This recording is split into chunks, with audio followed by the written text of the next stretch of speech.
Hi, this is SEBI store investment advisor, professional trader, trainer, investor Bhushan Godbole आप सबका स्वागत करता हूं। आज बात करते हैं ट्रेडिंग की। जब हम ट्रेड करते हैं तो बहुत बार ट्रेडर्स कहते हैं जब हम शेयर में खरीदारी करते हैं बिल्कुल उसके बाद तुरंत शेयर नीचे आ जाना शुरू हो जाता है, और किसी शेयर में जब हम बिकवाली करते हैं तो बिकवाली करने के बाद ही वो शेयर बढ़ने लगता है। ऐसा क्यों होता है और यहां पे हमें अपनी ट्रेडिंग की रणनीति क्या रखनी चाहिए, अगर जानना चाहते हो तो आज के एपिसोड को ध्यान से देखना।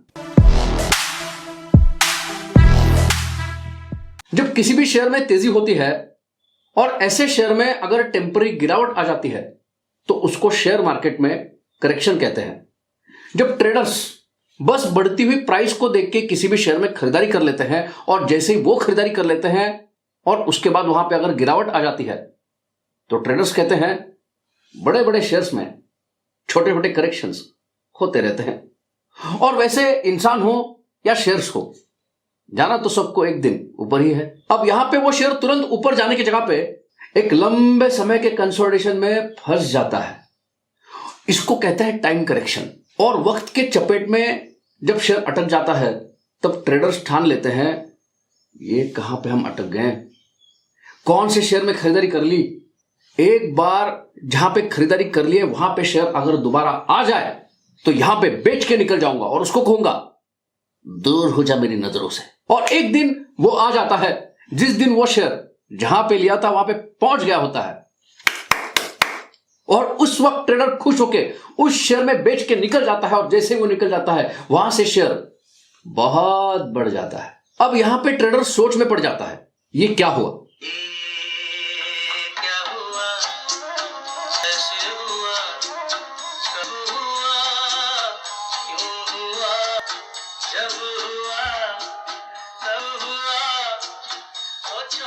कहते हैं हर समस्या का कुछ समाधान होता है, क्या इस प्रॉब्लम का भी कुछ सॉल्यूशन है। अगर हमें successful short term medium term trading करनी है तो पहले शेयर का ग्राफ देखना बहुत जरूरी है।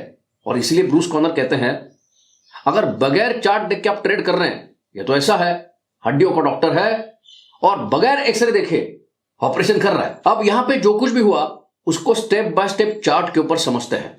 किसी भी शेयर की बस बढ़ती हुई प्राइस को देख के जब ट्रेडर वहां पे खरीदारी कर लेता है और पहले से ही शेयर बहुत बढ़ चुका है, इसके कारण वहां पे अगर प्राइस करेक्शन आ जाता है तो ट्रेडर वहां पे ठान लेता है कोई बात नहीं, शेयर आज ना कल ऊपर आ जाएगा। लेकिन इसके बाद वहां पे शेयर लिमिटेड रेंज में कारोबार करता है, मतलब पहले प्राइस करेक्शन के बाद शेयर टाइम करेक्शन में चला जाता है, मतलब शेयर लिमिटेड रेंज में काम करता है। अब यहां पे ट्रेडर ऊपर खरीदारी करने के कारण फंस चुका होता है और उसको उतने रिटर्न जल्दी मिल नहीं पा रहे होते हैं। इसके कारण वो वहां पे ठान लेता है जहां पे उसने खरीदारी की है वहां पे शेयर जब दोबारा लौटेगा वहां पे वो बेच के निकल जाएगा।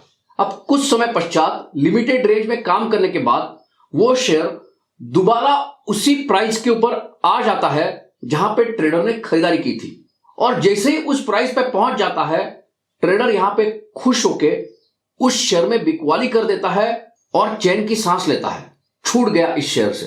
लेकिन ध्यान से अगर यहां पे देखते हैं तो यह समझ में आता है जब शेयर दोबारा उसी प्राइस पे लौटता है जहां पे उसने खरीदारी की है तब शेयर लिमिटेड रेंज से बाहर निकल रहा होता है। इसका मतलब वो बॉक्स से बाहर आ रहा होता है, मतलब वहां पे नए तेजी की शुरुआत के संकेत मिल रहे होते हैं। और जहां पे नए तेजी के संकेत मिल रहे होते हैं वहीं पे वो शेयर बेचने की ये ट्रेडर गलती कर देता है और उसके बाद शेयर में बहुत बड़ी तेजी आ जाती है।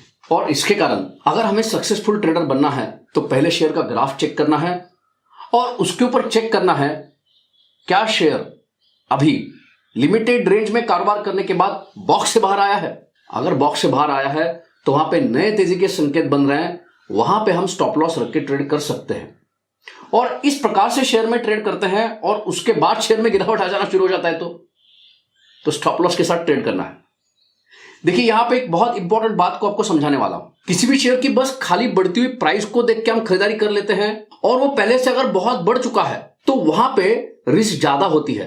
पहले से बहुत बड़ा है, इसके कारण वहां पे प्राइस करेक्शन भी तेज आ सकता है और पहले से ही बहुत बढ़ने के कारण वहां पे और बढ़ने के बाद जो रिटर्न की गुंजाइश होती है, मतलब जो रिवॉर्ड मिलने वाला होता है, वो भी कम मिल सकता है। लेकिन जो शेयर लिमिटेड रेंज में कारोबार करने के बाद बॉक्स से बाहर आ रहा है, वहां पे नए तेजी के संकेत अभी अभी बन रहे हैं, वहां पे कंपैरेटिवली रिस्क कम होती है और तेजी की शुरुआत अभी हो रही है, इसके कारण वहां पे रिवॉर्ड की गुंजाइश ज्यादा होती है। अब बॉक्स से बाहर आने के बाद वहां पे स्टॉप लॉस कैसे रखा जाता है, वहां पे टारगेट क्या होना चाहिए, उस ट्रेड को मैनेज कैसे करें। अगर आप हैंड होल्डिंग सपोर्ट के साथ सीखना चाहते हैं तो हमारा जो स्पेशल ट्रेनिंग प्रोग्राम है, स्मार्ट ट्रेडर ट्रेनिंग प्रोग्राम, उसको चाहे तो सब्सक्राइब कर सकते हैं। सक्सेसफुल पोजिशनल ट्रेडिंग किस प्रकार से की जाती है, टू द पॉइंट इस ट्रेनिंग प्रोग्राम में बताया है, तो चाहे तो उसका फायदा उठा सकते हैं। अगर आप भारत के लीडिंग ब्रोकर्स के साथ खाता खोलना चाहते हैं तो उसकी लिंक डिस्क्रिप्शन में प्रोवाइड कर रहे हैं, चाहे तो उसका फायदा उठा सकते हैं। इस एपिसोड में जो भी जानकारी दी गई है एजुकेशन पर्पस से दी गई है, ये कोई बाय सेल का रिकमेंडेशन नहीं है। मेरा, मेरी कंपनी का, मेरे कंपनी के डायरेक्टर बोर्ड मेंबर्स का शेयर मार्केट में सोने चांदी में करोड़ों का निवेश है। ये मेरा डिस्क्लेमर है, डिस्क्लोजर है। तो आप निवेश करते समय एक बार दोबारा बताना चाहूंगा, रिस्क को एनालाइज करते हुए निवेश करें, आपके फाइनेंशियल एडवाइजर से सलाह मशवरा करके निवेश करें। अगर प्रोफेशनली आपको सक्सेसफुल ट्रेडर बनना है तो सारे पैसे एक ही शेयर में निवेश नहीं करना है, अलग अलग कंपनियों के शेयर का चुनाव करना है और उन्हीं शेयर का चुनाव करना है जो शेयर बॉक्स से बाहर आ रहे हैं। और जिस कंपनी के शेयर का चुनाव कर रहे हैं वहां पे चेक करना है क्या वो कंपनी बेहतरीन रिटर्न ऑन इन्वेस्टेड कैपिटल कमाती है, क्या उस कंपनी के टॉप लाइन बॉटम लाइन में ग्रोथ है, या आने वाले समय में टॉप लाइन और बॉटम लाइन में ग्रोथ होने की गुंजाइश है। अगर सोच समझ के ट्रेड करते हैं तो बेहतरीन रिटर्न कमा सकते हैं। वैसे भी कहते हैं तुक्का और दांव में फर्क होता है। तो इस एपिसोड में इतना ही। अगर आपको आज का एपिसोड अच्छा लगा है तो उसको लाइक जरूर कीजिए, कमेंट करके बताइए आज का एपिसोड आपको कैसा लगा। वैसे ही कमेंट करके बताइए आने वाले समय में कौन से टॉपिक के ऊपर वीडियो देखना चाहते हैं। इस एपिसोड को ज्यादा से ज्यादा शेयर भी कीजिए। तो मिलते हैं अगले एपिसोड में। अगले एपिसोड तक हैप्पी ट्रेडिंग, हैप्पी इन्वेस्टिंग। धन्यवाद, थैंक यू।